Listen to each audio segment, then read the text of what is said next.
देखिए, भारतीय जनता पार्टी को हिंदू की परिभाषा ही नहीं पता है। हिंदू की परिभाषा होती सभी धर्मों को साथ लेकर चलने वाला धर्म हिंदू धर्म कहलाता है। भारतीय जनता पार्टी पहले हिंदू धर्म की परिभाषा सीखे, उसके बाद इस मुद्दे पर बात। आप देख सकते हैं खुटहन चौराहे पे ही जो है छात्र नेता अनुराग यादव जी उपस्थित हैं और यहाँ पे यहाँ से माल्यार्पण करके नीचे आ चुके हैं। मैं 26 जनवरी को बहुत बहुत बधाई देता हूँ। अनुराग भैया, आप हमारे दर्शकों को क्या कहना चाहेंगे? सबसे पहले मैं गणतंत्र दिवस की आप सबको और पूरे देशवासियों को हार्दिक शुभकामनाएं एवं बधाई। प्लस में क्या कहना चाहेंगे सभी दर्शकों को? देखिए, जैसे आपको पता है कि आज ही के दिन हमारे देश का संविधान बना था, तो आज जब संविधान की बात हम करते हैं तो सबसे ज्यादा इस सरकार में संविधान खतरे में है। जब संविधान खतरे में होता है तो सबसे ज्यादा जिम्मेदारी युवाओं की बन जाती है कि हम संविधान की रक्षा कैसे करें। और जब संविधान खतरे में होता है तो यही युवा ललकारता है और संविधान की रक्षा करने का काम यही युवा करते हैं। यही युवा करते हैं और वही युवा के लीडर हैं हमारे अनुराग यादव जी, जो कि छात्र नेता हैं। मैं इनसे एक अच्छा अनुराग भैया जी, मैं आपसे एक बात कहना चाहता हूँ। यहाँ पे बढ़ते युवाओं को नौकरी नहीं मिल पा रही। यहाँ पे जो है कि कोई भी डिग्री कर ले उनको घर बैठना पड़ रहा है। बेरोजगारी इतनी बढ़ती जा रही, सरकार क्या कर रही है? देखिए, सरकार सिर्फ घंटा बजाने का काम कर रही है। भारतीय जनता पार्टी की सरकार युवाओं को गुमराह करने का काम करती है। लोगों को नौकरी नहीं, लोगों को लाठी देने का काम करने वाली ये सरकार है। भारतीय जनता पार्टी की सरकार युवा विरोधी सरकार है। यही युवा इनको 2024 के चुनाव में उखाड़ फेंकने का काम करेंगे। यही भारतीय जनता पार्टी न स्वास्थ्य पे बात करना चाहती है, न महिलाओं की सुरक्षा पे बात करना चाहती है, न लोगों को रोजगार देने की बात करना चाहती है। भारतीय जनता पार्टी सिर्फ हिंदू मुस्लिम कराकर लोगों को बांटने की बात करती है। भारतीय जनता पार्टी कभी भी पढ़े लिखों, अगर आप पढ़ लेंगे तो आप अपनी हक की बात नहीं करेंगे। भारतीय जनता पार्टी जानती है कि अगर ये पढ़ेंगे तो अपने हक और अधिकार की बात करेंगे।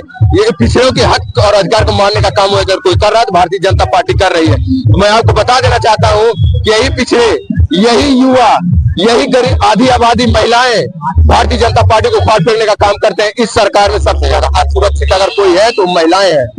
भारतीय जनता पार्टी, मोदी कहते हैं मैं गारंटी लेता हूँ विकसित भारत बनाऊंगा। देखिए, वो जुमलेबाज आदमी है, उनकी बात ना करिए। भारतीय जनता पार्टी लोगों को गुमराह करने का काम करती है। 5 किलो राशन पे वो लोग को गुमराह करके रखी हुई है, लेकिन उसको नहीं पता है कि 5 किलो राशन दे रही है। उनके द्वारा छोड़े गए सांड लगभग 5 कुंटल से ज्यादा चढ़ जा रहे हैं। और आप वो जो बोलते हैं कि हम युवाओं के हक की बात करते हैं, युवाओं के हक की बात तो कभी कर ही नहीं सकते। जिसके पास खुद लड़का ना हो, जो अपने खुद बीवी का सम्मान न कर सके, वो महिलाओं को सम्मान की बात क्या करेगा?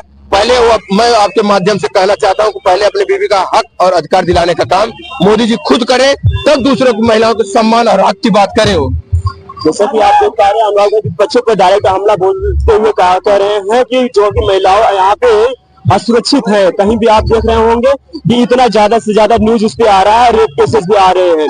मैं अयोध्या में जो विकसित हुआ, जो कह रहे हैं कि अयोध्या विकसित है, वहाँ पे काफी लोगों का जो है कि रोड के किनारे घर तोड़ दिया गया है, चौड़ीकरण कराया। चौड़ीकरण से क्या फायदा है? अगर किसी का घर तोड़ के चौड़ीकरण करा रहे हैं तो उससे क्या फायदा है? देखिए, यह सरकार गरीब विरोधी सरकार है।